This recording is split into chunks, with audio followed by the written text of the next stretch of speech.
on Podcast Network. Your team every day.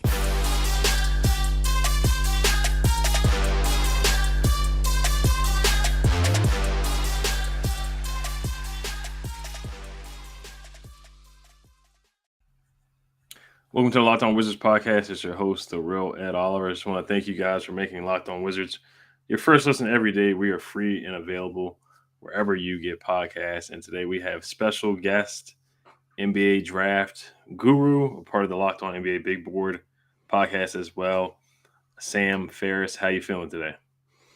I'm feeling great. We are 2 weeks exactly from the draft, so it's heating up and excited about it. So I think we got a fun topic to hit on today with the Wizards slated to pick at 10. So exciting time of the year for Wizards fan, hopefully.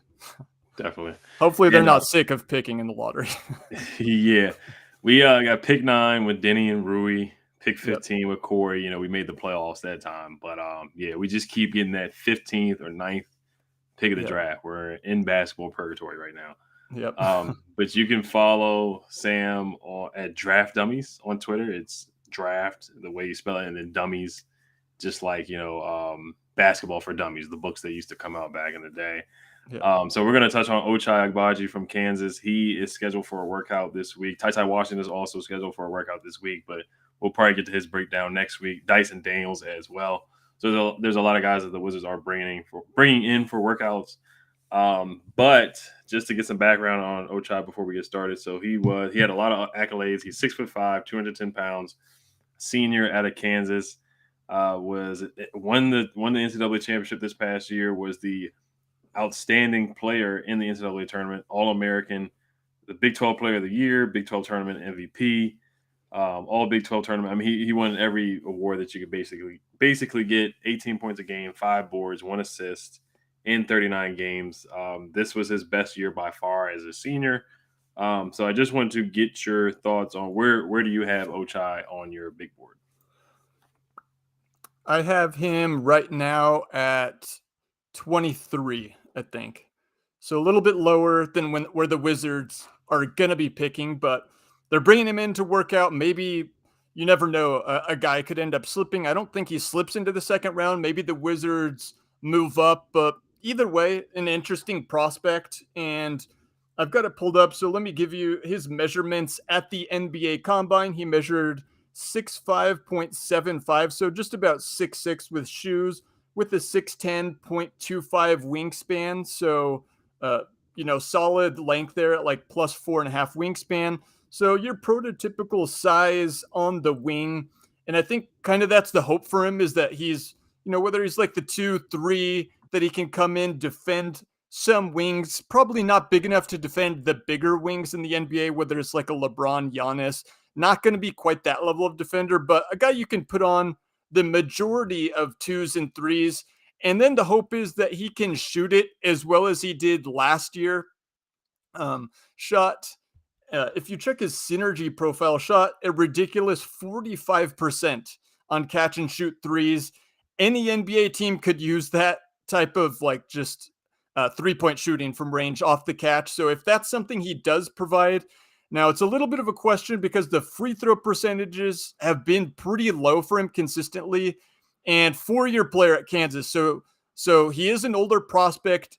It took him, probably 2 years. By his junior year, he started shooting it better. And so the translation there is a little bit of a question mark, but his senior year, he did shoot the ball really well. Like you said, garnered just about every accolade you could get in college basketball. All-American, won the national championship, was arguably the best player on their team.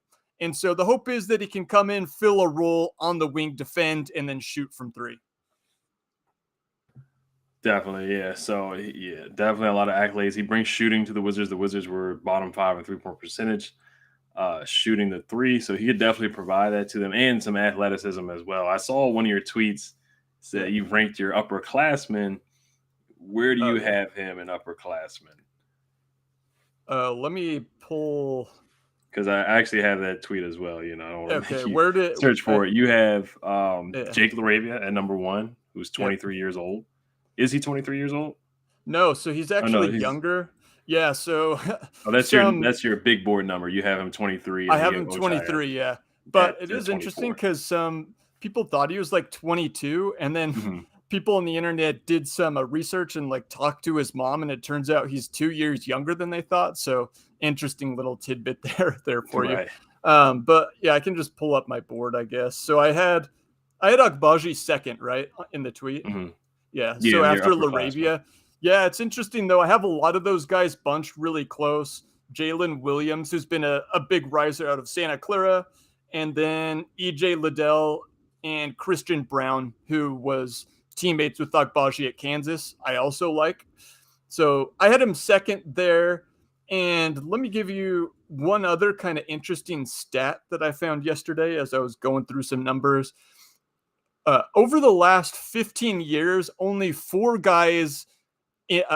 college basketball players in a season have ever put up 35 dunks and 80 3-point makes. And Wow. the four guys are Lonzo Ball, Mikal Bridges, Benedict Mathurin from this year, who might be a guy that you might discuss later as a potential target at number 10. And then Mhm. Agbaji this year was the fourth guy there. So I mean, Lonzo and Mikal, two like solid kind of wing defenders that you're hoping Agbaji can be, and then Mathurin, a really good prospect this year. So that kind of interesting, fun little random stat there. I don't know how much you want to read into it, but fun stat I thought I'd share nonetheless. Hopefully he can join, like Alonzo and a Mikal Bridges in a similar role, defending and shooting on the wing. Definitely, yeah, he's in a good class there, a good group of guys. I just feel like he's a super, super high floor, very low ceiling guy. I mean, maybe he Yeah. could develop into, you look at your Desmond Baines of the world, Dylan Brooks, guys who are upperclassmen that come in and he just feels like a Grizzlies type of guy. I feel like if Yeah. he was drafted to the Grizzlies, he would just fit in perfectly. Or even in the Miami Heat, they get a lot of undrafted Yeah. or upperclassmen guys, and they always work out for the Miami Heat Yeah. for some reason. Their developmental system. But yeah, I love his athleticism. I love the 3-point shooting. I really feel like he could fit with the Wizards, but I do want to get into more of his offensive game, his strengths and weaknesses. But before we do get into that, this episode is brought to you by Bet Online. BetOnline.net is your number one source for all your betting stats and sports info. Find all of the latest sports developments, league reviews, and news, including this year's basketball playoffs and the start of the Major League Baseball season. BetOnline is your continued source for all your sporting wagering information from live betting to playoffs, esports, and more. Head to the website today or use your mobile device to learn more about the trends in action. BetOnline where the game starts. We have an important favor to ask you. We've put together a survey so we can learn more about listeners like you and make your favorite Locked On podcasts even better. This is your opportunity to tell us what you like and don't like about Locked On Podcasts.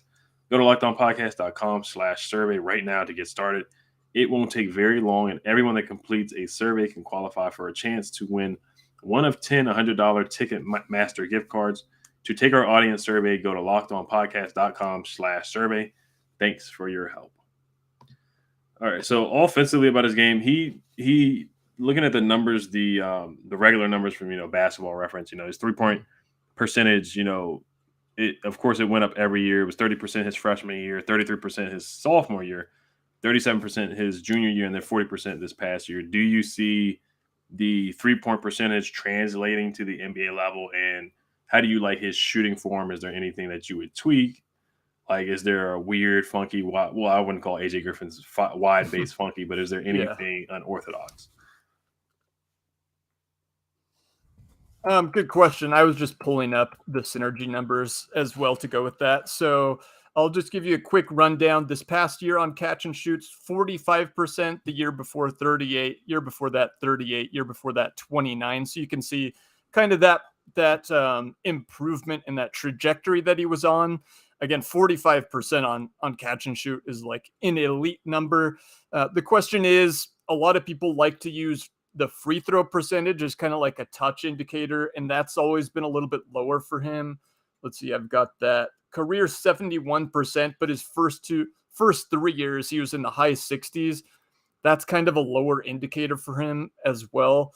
And just when it comes, I do value youth, and that's why, like you saw in that tweet, I have all the upperclassmen more in the 20s this year. I don't think there's like I think there's some interesting upperclassmen, but none that I expect to be like a Desmond Bain level player, for example. And generally, my rule of thumb on that is like, if you're not considered to be a real NBA prospect by the end of your sophomore season, your second year in college, chances are it's very unlikely you're going to be more than just a role player in the NBA. That's just kind of how it goes. Youth in the draft is important. And so I do value that. And that's why I have him a little bit lower than consensus, kind of in the mid 20s as opposed to like the teens. And in terms of, well, we can get into the rest of his offensive game if you want. One thing that jumps out to me, you can kind of give me your thought on this, is even by his senior season this past year, very little self-created offense. In fact, in isolation last year, he only took 8 total shots and made 1. So there just isn't really any self-creation there. That's just not something he's done. A little bit of shooting like off of screens and off movement, and he's a really good cutter as well. But most of his offense is going to be within the flow. It's going to be hitting catch and shoot shots, maybe run off a screen or two, and maybe a little bit of cutting. But if he does shoot well enough in catch and shoot and defends, that's really what you need from him as a role player. Yeah, I was going to ask you about his self-creation, how much, is he a guy that you can give the ball to and just say, hey, go create a shot for yourself? Or is he more reliant, similar to Corey Kispert or Reggie Bullock or Joe Harris, Doug McDermott, guys like that, or, Ben McLemore is a 3-and-D guy. Yeah. Or I really see a lot of Robert Covington in him too, because I know, he struggled off pull-up jumpers, and then his assist-to-turnover ratio isn't great. That's not going to be his calling card, but, you did just answer, if the Wizards drafted him, would they expect him to, create and score by himself, which I don't think the Wizards necessarily need that, because Bradley Beal's going to get the ball a lot, and Porzingis is going to have the ball a lot as well. They just need guys that can really space the floor. Yeah, I think he can do that. Again, the number's 1 for 8 in isolation this year, which is frankly just crazy that he only took 8 shots in isolation. And then the pull-up number you talked about, took a fair number of just 1 or 2 dribble pull-ups. So like in total, he shot 101 pull-ups and only made 27. So again, that's really not good for a guy that's been in college that long at that point. So like none of the self-creation indicators are really there. And if that doesn't hit by your 4th year in college, that's not something you're going to be counted on to do in the NBA. But like I said, the cutting, really good, 97th percentile, excellent per synergy, a ton of possessions as like a cutter. And then just spot up shooting, in spot up, he ranked in the 90th percentile, which is like really, really good. So more of the role player aspects of offense is where he shined. And I expect that to continue in the NBA. Definitely, and that's what the Wizards could certainly use. They need guys who can just stay out of because the offense is mainly going to be focused with Brad and Porzingis. Yeah. But I wanted to talk about his athleticism. His athleticism does pop off the screen, the alley-oop in the Big 12 tournament, some lobs. Where do you rank him athletically in this draft, and do you see his athleticism translating to the NBA in a positive way? Yeah, so like that stat I shared about like all the dunks and then like the 3-point makes. So, we can debate whether that means much, but the point of it is a combination of like physical, athleticism at the college age, at the college level to get those dunks combined with shooting. Like usually you don't find guys that are really good vertical athletes that can also shoot. And so hopefully that's a rare combination. That's something he was able to do in college. And so, I just want to pull the final number up on him. 37 dunks. That's really solid. What I will say, though, is another number that I read a lot into are like the activity metrics. So the block and steal rates are usually pretty good indicators of how like athleticism is going to translate. Again, nothing's 1 for 1. It's just a little bit of a proxy. That's something that he hasn't really ever done. He's never been a blocks or steals guy at the college level. And so that is a little bit of a worry for me on the defensive side of the ball. The thing that I like to say when we project defense to the next level is the number one thing that translates is like physical tools, especially length, which, he has that for a 2. And then the other thing is these activity rates, because you just want to see the ability to have that athleticism to actually get blocks and steals. That's what's going to translate. The point is, we see a lot of guys in college kind of float in and out, whether it's like a Ben Simmons, a Klay Thompson. But if they have the physical tools and they buy in the NBA level, those are the guys that can be legit difference makers. And so I don't think he's like on that level where he's going to be an all NBA level guy. I also will say, I think he's a little bit better as a vertical athlete, like rising up for those alley-oops, just around the rim. He moves his feet well, but he's not as elite in that shuffling side to side, keeping guys in front.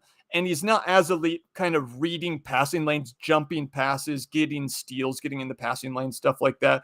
So I don't see him, in other words, as a guy you're going to stick on the opposing team's point guard, like the quickest guards. More of like the 2s and 3s, I think, will be the guys that you'll see Agbaji probably guarding in the NBA. Definitely, yeah. I think he does have that elite athleticism. The Wizards were ranked bottom 5 or 20th in defensive efficiency last year, so they could definitely use Ochai, his athleticism there. I do think, I want to say it was the Final Four game where he had, some steals and some tip passes that definitely led to some fast breaks, him and Christian Braun in transition. But I do want to get to more of the defensive side of the ball and where he's ranked compared to the previous 3 drafts of Washington Wizards before. But before we do get into that, this episode is brought to you by Sakara. Feeling your best starts with what you eat. Sakara helps you live a healthy, balanced lifestyle and truly enjoy it. With delicious, plant-rich, transformational nutrition that builds a foundation for living in your best body. True radiance starts on your plate. Made with high-quality organic ingredients, Sakara's plant-rich transformational nutrition programs are expertly designed to deliver real results, from reduced bloat and eased digestion to clear skin and boosted energy and moods. Looking and feeling your best shouldn't mean deprivation. Instead, choose joy and abundance. Sakara's organic, plant-rich transformational nutrition programs are designed to help you cultivate body intelligence so you can nourish your body and experience the results you want. Sakara is a wellness company anchored in food as medicine on a mission to nourish your body through the power of plants. And right now, Sakara is offering our listeners 20% off their first order when they go to sakara.com/lockedon20 or enter code lockedon20 at checkout. That's Sakara, SAKARA.com/lockedon20 to get 20% off your first order. Sakara.com/lockedon20. All right. So if the Wizards picked Ochai at pick 10, do you think, I guess, you would think that would be a little too high, but where do you see him fitting on the Washington Wizards roster? Do you think he would be able to crack that starting lineup? As I think I was talking to you last time where Tommy Shepard said it's hard for rookies to come in and crack the rotation. But, Danny started year 1. Rui started year 1. Troy Brown got a couple of starts his rookie season. But where do you see Ochai fitting in the Wizards rotation his rookie season? And also, do you think pick 10 would be a reach for Ochai Agbaji? I think I would envision something similar to what Kispert did last year, where I don't know the number of games he started, but ended up getting more minutes as the season went on and was certainly a part of the rotation. I have him ranked lower, so I would think it would be a bit of a reach to take him at number 10. Maybe you can trade back. Maybe you could trade up from the second round. Maybe he slips somehow into the second round. I think that is unlikely. But I think, though, if you're drafting a 4-year player out of college, you have to expect him to contribute right away. This isn't like a project. This isn't like taking a guy after his freshman year. He's already an older prospect, similar to Corey Kispert. If you take him, you got to play him now. You got to expect him to at least be able to contribute something. And so in terms of, you talked about ranking him compared to the other recent draft picks defensively, I would certainly rank him above Kispert due to the physical tools. He's a little bit better of a vertical athlete, and I think probably a little bit stronger too. And I think was a better defender in college probably than Kispert. Though after watching Kispert, I think you'd probably admit that he's kind of a sneaky athlete, which we say for a lot of the white guys. Had a couple nice dunks last year. And in terms of Rui, like Rui has the physical tools. I've just always been a bit lower on his IQ and his feel in terms of making the rotations, being in the right spots. Like if you just want to put somebody on a guy one on one, he's got the physical tools to do that. But I would rank up Agbaji over him due to those reasons. And then I would take Denny though. I'd be interested to hear what you've thought about Denny as a defender. But coming in, I thought Mhm. Denny's biggest strength was his defense because of his size, and I think he actually moves his feet really well, and he plays pretty tough for a guy his size as well at like 6'8", 6'9". And so I would actually rank Denny number one among those guys. Is that what you've seen? Uh, or would you disagree with that based on what you've seen actually in his time in the NBA? Yeah, a lot of the viewers and people in the comments are not gonna like what I say, but Corey Kispert, he does remind me of Billy Howell from White Men Can't Jump. So there is the stereotype that about Yeah. guys that can't jump, but um, about Rui and Denny and Kispert, so far I think Rui has contributed the most. Okay. He's had a playoff game where he's had a double double. He had 20 points and 13 rebounds against the Philadelphia 76ers in Mhm. game 4, where we pushed it to game 5. It's still a gentleman's sweep.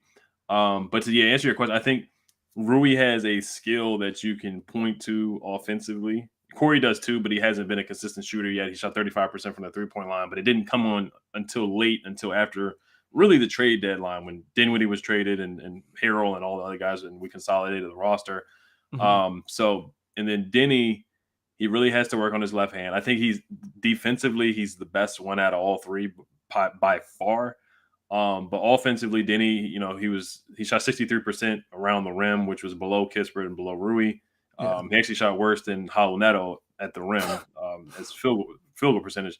And through 82 games, he shot the worst field goal percentage of 42% of wings. So he has a lot to Yeah. work on offensively, but I think he's the best passer out of the three. Rui has tunnel Yeah. vision. Corey's not known as a playmaker. Corey is a shooter. That's what he's supposed to be out there. For a short answer, I think Rui is the most polished offensively. I think he's the strongest out of the three. He just has to get more of a motor and more aggressive. Defensively, he Yeah. was bad this year, and he's not much of a passer. He's just more of Yeah. a scorer. So, but Denny's ceiling is probably the highest out of everybody, out of the three. It's probably higher than Agbaji's as well. But Agbaji, Yeah. being a two-way player, I think he's the best two-way player out of all three guys that we have on the Wizards. Yeah, I agree. Sounds like we're in the same boat. I was looking at just exclusively defense, so I Oh, agree defense. with Okay. Denny. I agree with yeah. So I agree with Denny being number one, and then kind of take your pick between Kispert and Rui. Like similarly, Rui kind of has tunnel vision offensively and defensively. He's not the most aware. I think you Mm, yourself said just right. He's pretty not. disappointing last year defensively. Kispert doesn't quite have the physical tools to always make the impact though. So it's like take your pick there. So I'd take Agbaji over those two, but I'd take Denny defensively. And then offensively, like you said, Denny's got the higher ceiling because of the playmaking a little Mhm. bit and like the passing. He's got to finish better. And I think I've seen film of him working on his shot this offseason, trying to speed it up and be more consistent. So I trust, or I would value his ceiling because I think if it hits, there's more there. But I think Agbaji is the more likely to be just the shooter that they need combined with the defense. So kind of the more of the ready-made role player toolkit that you're getting with Agbaji there. Right. Yeah.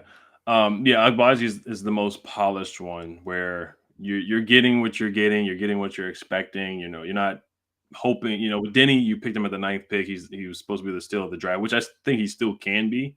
I think he has somewhat of that ceiling. But with Ochai, you're like, hey, we're getting a good player. We're getting a Desmond Bain kind of guy. We're getting a Max Strus kind of guy who's going to contribute in the playoffs. He's not going to be on the bench for sure. He's going to have real impact. He's going to have a couple games where he'll have like 25 points, and the next game he might have 10, and then he'll Mhm. just be very steady Eddie kind of guy, very consistent. If you get Desmond Bain or Dylan Brooks, any of those guys, I think that would, or Reggie Bullock, Yeah. I think that would be a really good signing for the Wizards. At pick 10, you want to get more of a swing with more Yeah. upside there, but I think for the Wizards fit next to Bradley Beal, I think Ochai would definitely fit in perfectly, or some kind of like what you get with KCP, a 3-and-D guy right now. So, last question with Ochai, where are some of the best fits for you with him and best case scenario for him, and who are some comparisons? And do you see what's the swing skill for him? I know it's a loaded question. What's the swing skill, and then who's the best case scenario comparison for Ochai Agbaji? So the comp I had coming in was like a KCP, but I'll also use, you threw out Reggie Bullock. I think that's another one. Whichever of kind of like the shooting guard sized 3-point shooter, kind of 3-and-D type wings are the guys that he reminds me of. And in terms of fit, did you mean within the Wizards roster or like another team in the NBA where Another I think team he'd fit as well? Another team. Another team too. Let me pull up. I got Tankathon open.